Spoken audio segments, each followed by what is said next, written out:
Alif lam mim. Pada bacaan alif lam mim ini kita namakan dengan fawatihus suwar, atau di sini kita mengenal juga dengan huruf muqatta'ah. Huruf muqatta'ah yaitu ya kita namakan dengan huruf muqatta'ah, huruf yang kita baca putus-putus. Kalau nanti kita taswirkan atau kita jabarkan dalam gambar, alif lam mim itu tulisannya seperti ini. Kita tulis dulu alif, kemudian lam dan mim. Nah, maka ketika kita membacanya, untuk alif ini la yumaddu, tidak dimatkan, tidak dipanjangkan, sehingga jangan dibaca alif, tapi hanya pendek saja alif. Kemudian pada lafal lam di sini ada mad lazim harfi mutsaqqal, yang dimana huruf lam di sini datang setelahnya huruf tasydid dan idghamkan, ya, huruf huruf mudaggham, ya, di sini huruf idgham yang setelahnya. Maka di sini kalau kita jabarkan, di sini ada mim mati bertemu dengan huruf mim. Maka di sini kan ada, kalau di dalam bahasan tajwidnya kan idgham mimi pada dasarnya. Nah, di sini maka kita namakan dengan mad lazim, mad yang dia lazim, wajib, harfi, berarti berkaitan dengan huruf, mutsaqqal, berat dalam pelafalannya, karena mad lazim harfi mutsaqqal ini berkaitan dengan huruf yang diidghamkan atau biasanya ditasydidkan ke setelahnya. Maka lam di sini kita namakan dengan hukum tajwidnya mad lazim harfi mutsaqqal. Panjangnya yaitu 6 harakat. Panjangnya adalah 6 harakat. Cara membacanya adalah kita panjangkan dulu lamnya, baru dimasukkan ke mimnya. Jangan lam langsung masuk mim, misalnya alif lam mim. Nah, ini kurang tepat. Harusnya lamnya kita panjangkan 6 harakat dulu, baru ditahan mimnya sebanyak 2 harakat, karena di sini ada mim ketemu mim, kemudian baru mim. Nah, mim yang kedua di sini, kalau di lafal mim ini kita namakan dengan mad lazim harfi mukhaffaf, yang dimana dia tidak bertemu dengan huruf yang dia diidghamkan atau ditasydidkan, sehingga dia hanya cukup dibaca panjang 6 harakat saja. Maka cara yang benar membacanya adalah seperti ini. Alif lam mim. Panjangkan dulu lamnya. Kita ulang kembali. Alif lam mim. Nah, di sini mimnya termasuk mad lazim harfi mukhaffaf, yaitu kita panjangkan dengan panjang 6 harakat pula, tapi tidak sebagaimana lam, yang karena dia di sini mad lazim mutsaqqal, berat, karena dia bertemu dengan huruf yang diidghamkan dan tasydidkan. Kita ulang kembali sekali lagi. Alif lam mim. Kemudian dzalikal kitabu la raiba fihi. Di sini ada tanda 3, artinya kita boleh berhenti di salah satunya. Boleh kita berhenti misalkan dzalikal kitabu la raib. Nah, di sini kita berhenti. Ya, kita berhenti dengan ba. Atau boleh kita berhenti di fih-nya. Fih. Maka kemudian lanjut hudal lil muttaqin. Kita coba di sini bahas pada lafaz dzalika. Di sini ada hukum tajwid berupa mad tabi'i, yaitu adanya fathah bertemu dengan alif. Maka kita panjangkan 2 harakat. Dzalika. Hati-hati dalam pelafalannya. Hati-hati dalam pelafalan zal, jangan dibaca dengan zai, jangan zalika. Bukan, dia bukan huruf za. Bukan dengan bacaan zai. Di sini tidak dibaca dengan zai, akan tetapi dengan zal, ujung lidahnya menempel dengan gigi dari atas. Dzalikal kitabu. Nah, di sini juga lanjut. Pada lafal alif lam bertemu dengan kaf, ini kita namakan dengan alif lam qamariyah, yaitu alif lam yang ditulis dan dibaca. Kemudian pada lafal kitab ada mad tabi'i kembali, adanya fathah bertemu dengan alif. Ya, ada fathah bertemu alif. maka dia panjangnya 2 harokat. Kemudian pada lafal la juga sama, ada mad tabi'i, yaitu adanya fathah bertemu alif. Kemudian raiba, kalau kita misalkan berhenti di sini la raib, maka di sini ada 2 hukum. Yang pertama yaitu mad lin dan juga mad arid disukun yang dia masuk kepada mad lin, yaitu panjangnya atau mad arid disukun dia disebabkan karena mad lin. Kalau di sini disebabkan karena awal, yaitu mad tabi'i. Kalau di waqaf maka menjadi mad arid disukun. Nah, di sini la raib itu berapa harokat kita boleh memanjangkannya. Kalau misalkan kita berhenti la raib, maka kita menjadikan mad lin dan juga ia mad arid disukun. Panjangnya berapa? Boleh 2 harokat, boleh 4 harokat, dan boleh pula 6 harokat. Contoh la raib itu 2. Sehingga lanjutnya fihi hudan lil muttaqin. Akan tetapi ketika kita berhenti di lafal fi, maka dia tidak dipanjangkan, akan tetapi raibanya menjadi bacaan lin, yaitu lembut dalam pelafalannya. La raiba fi. Maka kalau berhenti di raib tadi seperti itu. Kalau kita berhenti di fi, maka kita panjangkan juga sebagaimana raib, yaitu fi. Itu bacaan dengan mad arid disukun, yaitu di mana haknya yang kita wakafkan disebabkan karena kita wakaf, yaitu hanya menjadi hak sukun dan sebelumnya ada huruf mad. Maka sebelumnya kita panjangkan dulu di sini. Mad arid disukun itu panjangnya boleh 2 harokat, boleh 4 harokat, dan boleh pula 6 harokat. Maka fi itu 2, fi 4, fi itu 6 harokat. Kita ulang. Dzalikal kitabu la raiba fih. Nah, kita ngambil yang di sini. Dzalikal kitabu la raiba fih hudan lil muttaqin.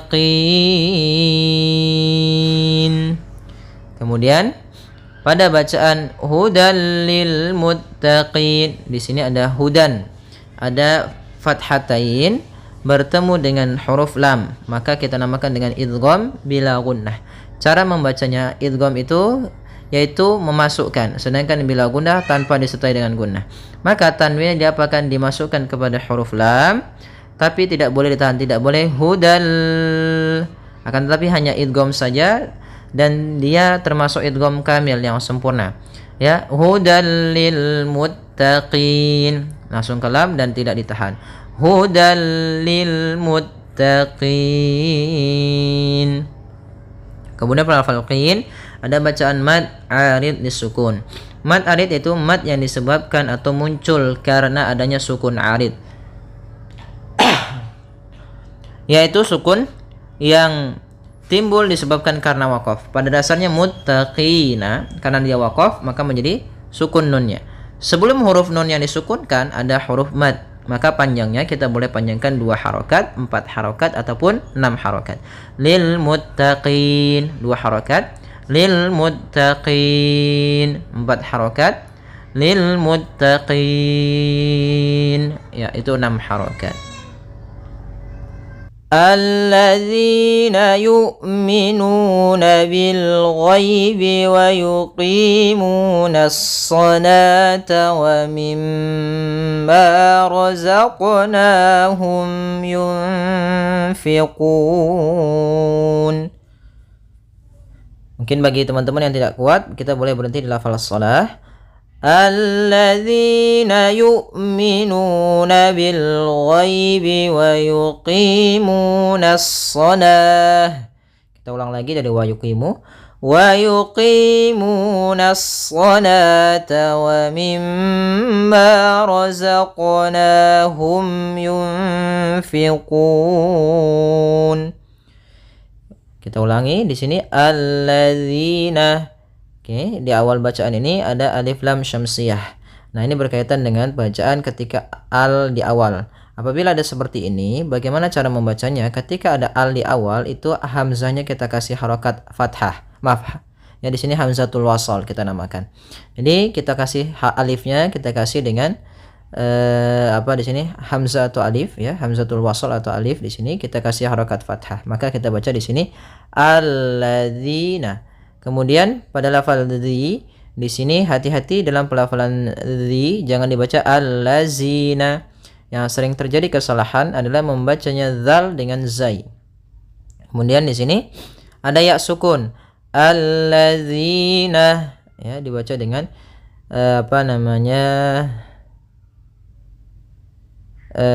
zai, kemudian di sini a. Maka di sini ada hukum tajwid berupa mad tabi'i, yaitu kasrah bertemu ya sukun, panjangnya 2 harakat. Kemudian yu'minuna, pada lafal yu'minun di sini ada hamzah yang dia sukun.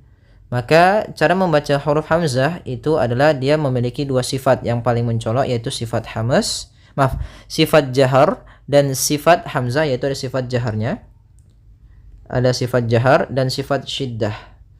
Jahar yaitu tertahannya nafas kita, sedangkan syiddah yaitu tertahannya suara. Maka ketika melafalkan hamzah itu tidak ada nafas yang dialirkan dan tidak ada pula suara yang dialirkan, tapi dia suaranya tertahan dan nafasnya tertahan.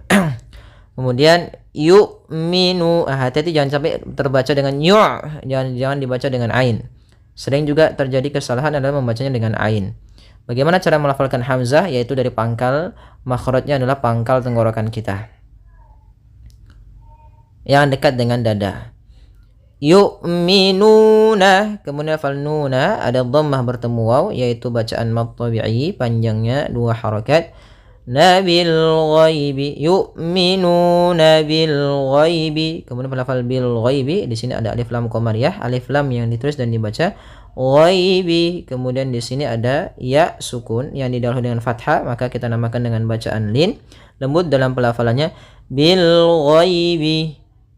Kemudian wa yuqimuna, pada lafal qi itu ada kasrah bertemu ya, yaitu mad tabi'i. Mu ada dhammah bertemu waw, yaitu kedua-duanya kita namakan dengan mad tabi'i. Untuk panjangnya adalah 2 harakat. Kemudian wa yuqimunas salata. Nah, di sini ada alif lam. Nah, alif lam di sini alif lam syamsiyah, yaitu alif yang ditulis tapi tidak dibaca. Langsung kepada huruf shad yang tebal. Hati-hati, nanya tetap tipis, shadnya memang tebal. Wa yuqimunas salata. Kemudian di sini bukan dibaca sholawata, tidak boleh dibaca sholawata, karena di sini ini penulisan rasamnya. Ketika penulisan rasam shalah itu seperti ini. Nah, waw di sini dianggap tidak ada, waw tidak ada, dan alifnya yang saya dianggap yaitu sholata. Kemudian kalau kita waqaf pada lafal huruf ta marbutah, maka kita ganti dengan huruf ha. Maka di sini wa yuqimunas shalah, ganti dengan ha yang disukunkan. Tapi kalau kita lanjut tetap dibaca lagi. Wa yuqimunas salata. Nah, di sini ada mad tabi'i pada lafal ta, adanya fathah bertemu alif, wawnya dianggap tidak ada. Salata. Kemudian wa mimma. Di sini ada mim berharakat tasydid, maka hukum tajwidnya kita namakan dengan gunnah. Cara membacanya yaitu suara mimnya ditahan dulu. Wa mim sepanjang 2 harakat. Kemudian wa mimma, kemudian ma di sini ada fathah bertemu alif, yaitu mad tabi'i.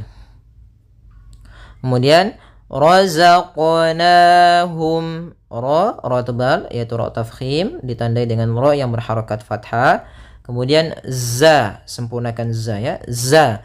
Nah, dia ada sifat yang namanya sifat jahar dan dia sifat rokhawah. Ya, za itu rokhawah, artinya suaranya mengalir tapi nafasnya tertahan.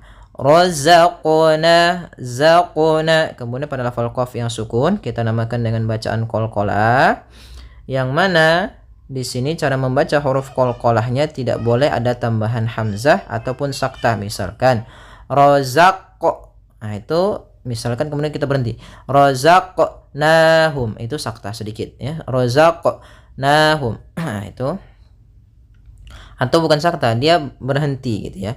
Harusnya tidak boleh berhenti. Kemudian yang kedua dia menambahkan di huruf qalqalanya ada hamzah, misalnya razaqna ke. Nah, itu ada tambahan hamzahnya.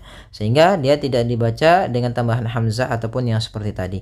Maka cara membacanya adalah razaqna razaqna. Nah, kemudian pada lafal na ada fathah bertemu alif, yaitu kita namakan dengan mad tabi'i, panjangnya 2 harokat. Kemudian hum ada mim mad yang bertemu ya, yaitu idhar syafawi. Idhar syafawi ini terjadi ketika seluruh ada mim mad yang bertemu dengan seluruh huruf hijaiyah kecuali mim dan ba. Kemudian yunfiqun. Kemudian di sini ada bacaan ikhfa pada lafal nun mad yang bertemu dengan fa, yaitu cara membacanya adalah nunnya kita samarkan kepada huruf fa, kemudian ditahan dengungannya atau gunnahnya. Sepanjang 2 harokat. Yunfiqun. Kemudian pada lafal kun, di sini ada mad arid disukun, yaitu kita boleh memanjangkan kunnya 2 harokat, boleh 4 harokat, dan boleh 6 harokat. Kita ulang kembali. Alladzina yu'minuna bil ghaibi wa yuqimuna as-salata wa mimma razaqnahum yunfiqun. Ya, semoga bermanfaat. Jazakumullahu khairan.